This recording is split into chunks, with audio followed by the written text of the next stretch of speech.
이전에 중국에서는 지금 한국에서 벌어지고 있는 반일 시위가 많았으며 현재까지도 중국 대부분의 인민들은 가장 싫어하는 나라가 일본이라고 하는 상황인데요. 이렇게 국민 감정이 좋지 않음에도 일본이 중국에 필사적으로 매달리는 이유에 대해 중국의 기관지 인민일보 계열인 글로벌타임즈는 외교적으로 절망적인 일본이 중국으로 눈을 돌린다는 헤드라인으로 기사를 보도했습니다.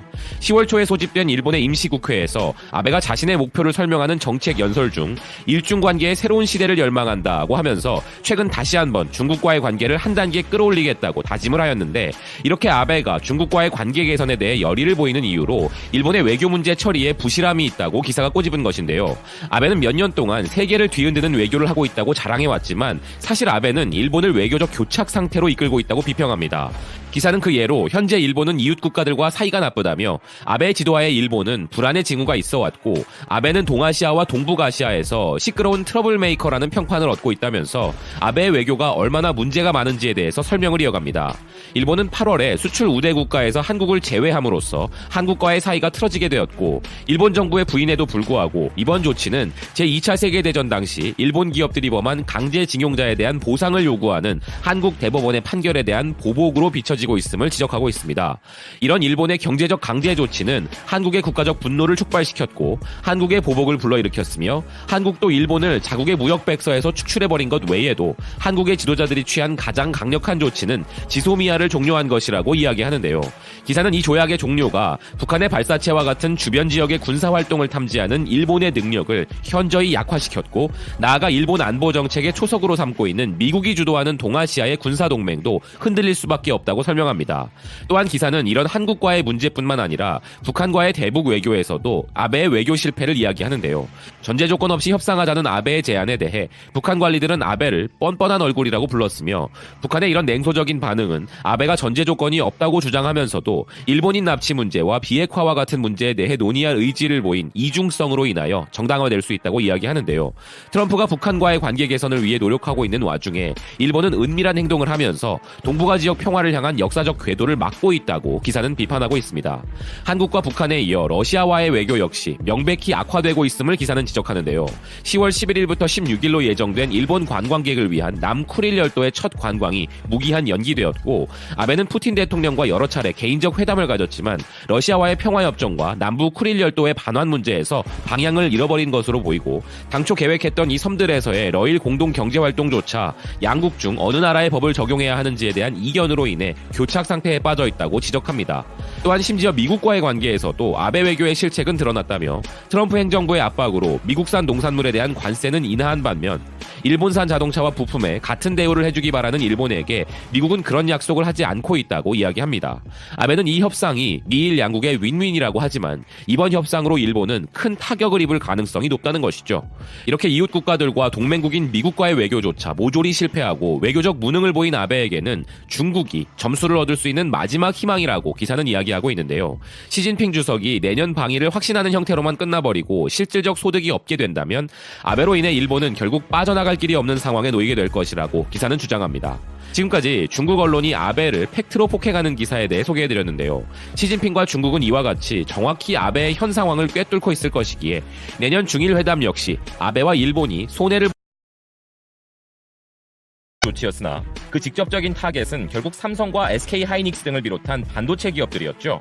반도체 산업이 한국 경제에서 차지하는 비중을 감안한다면 이는 정말 급성장한 이웃 국가에 대한 견제 정도가 아니라 한국을 죽이려고 한 조치였다고밖에 해석이 되지 않는 부분인데요.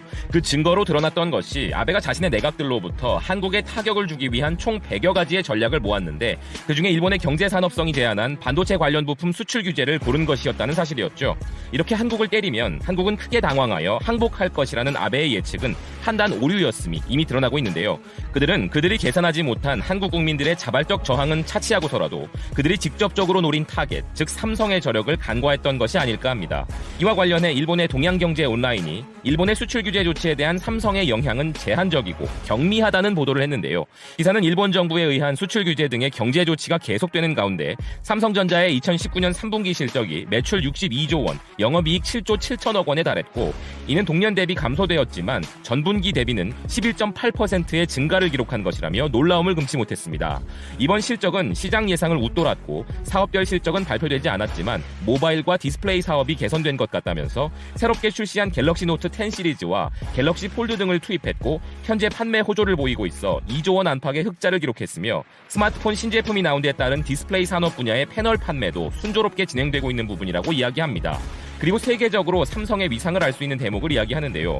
바로 삼성전자의 이번 결산이 2018년 말을 시작으로 한 전 세계적인 메모리 반도체 수급 개선의 증거가 된다는 견해가 나오기 시작했다고 기사는 설명하고 있습니다. 그러면서 기사는 일본 정부가 반도체 관련 수출 규제를 하고 수출 우대 국가에서 한국을 제외하는 등으로 아무리 삼성을 괴롭혀도 현 단계에서 그 영향은 제한적이라는 견해가 대세를 차지하고 있다고 강조하고 있습니다.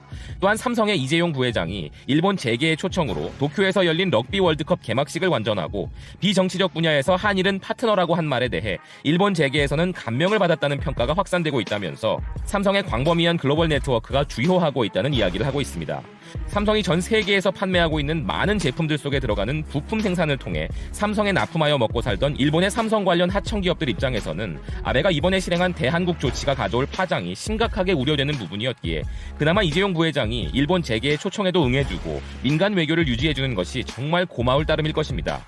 일본 재계는 이렇게 현실을 자각하고 삼성이 없이는 글로벌 시장에서 힘들다는 것을 잘 알고 있기 때문이죠. 반면 아베와 아베 내각의 입장에서는 일본이 한국 기업들에게 자신들의 시장을 빼앗긴 분야이자 다시 산업 확산의 꿈을 꾸는 두 분야인 반도체와 디스플레이 산업에서 삼성이 세계 최고 자리에 올라있는 모습이 달갑지 않았을 것이기에 도시바 메모리가 반도체 분야에서 그리고 JDI가 디스플레이 분야에서 한국의 기업들을 따라잡을 수 있도록 불화수소 수출 규제를 비롯한 한국의 차세대 전략까지 방해하는 이런 도발을 시작한 것이 아니었을까 하는데요.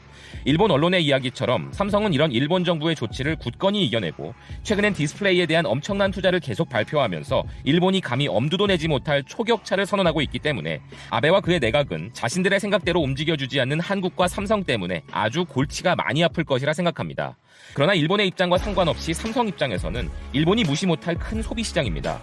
따라서 부품 소재 국산화 혹은 수입 다변화 정책 등의 일본 정부에 대한 대응 조치와는 별개로 일본의 삼성 소비자들은 여전히 삼성의 소비자로 남아있어야 하므로 일본 출시 발표가 된 갤럭시 폴드를 시작으로 많은 삼성의 제품 주제로 도쿄공업대학 교수이자 정치학자인 나카지마 다케시 교수와의 인터뷰한 내용을 보도했습니다. 보수와 내셔널리즘에 대해 전문적으로 고찰해온 나카지마 교수는 여기서 현재 아베와 집권당인 자민당이 보수정당이라는 개념에 적합하지 않은 짓을 한국에게 하고 있다고 이야기했는데요. 보수 정치인이야말로 한국의 주장을 듣고 타개책을 만들어내야 한다면서 그럼에도 일본이 이렇게 한국에 대한 도발 행위를 멈추지 않는 것에는 일본의 자신감 상실과 한국의 성장을 받아들이지 못하는 문화 등이 있다고 주장합니다. 나카지마 교수의 주장은 아주 흥미롭고 어찌 보면 가장 정확히 정곡을 찌르고 있다고도 할 수 있겠는데요. 나카지마 교수는 현재 한국에 대한 부정적인 일본 언론의 확산을 어떻게 보고 있냐는 질문에 1980년대에 한일 양국에서 일어난 세 가지 요인들이 발단이 되어 새로운 유형의 현상들이 일어나기 시작했다고 이야기합니다. 첫째는 일본에서 전쟁을 직접 체험하고 전시체제를 혐오하던 보수 언론인들이 논단의 일선에서 물러난 것이고, 둘째는 1982년에 있었던 나카소네 야스히로 총리의 야스쿠니 신사 공식 참배, 강요 장관의 한일 병합을 둘러싼 실언, 그리고 역사 교과서 문제 등에서 일본 정부의 역사인식이 정치화된 것이었고, 셋째는 이런 일본의 변화와 함께 한국이 겪은 변화인데 그것은 1987년 이후 한국이 민주화가 된 것이라고 하면서 억눌려 있던 인권 문제가 분출되었고 진보 성향 언론들이 나오기 시작하여 이것이 위안부 문제 고발의 무대가 된 것이라고 이야기합니다. 하지만 이때까지만 해도 아직 강한 혐한에 이르진 않았었다고 이야기하는데요. 이에 기자는 그렇다면 무엇이 가장 큰 요인인지 묻자 나카지마 교수는 그에 대한 대답으로 이런 양국의 세 가지 변화 이후 한국은 경제 성장으로 국력을 기르는 한편 일본은 상대적으로 세계적인 지위가 낮아진 것이 바탕에 깔려있는 변화였으며, 한국의 일본에 대한 자세 역시 한국의 국력 확대를 배경으로 일본의 할 말은 한다로 변화해간 것이 그 이유라고 설명합니다. 일본은 2010년 GDP에서 중국에 밀렸지만 중국이 가난했던 옛날만 기억하는 세대들에게는 이것은 상상도 못했던 일이었을 것이며, 이들에게는 일본이 아시아에서 항상 1위, 세계에서도 미국에 이어 2위라는 자부심이 있기 때문에 이들에게 있어 이웃나라 한국이 자기 주장을 강화하는 모습은 자신감 상실과 맞물려 그것이 마음에 들지 않는 것인데 이런 반응은 특히 보수파, 나이 많은 세대에 의해 나타나고 있는 것이라고 설명합니다.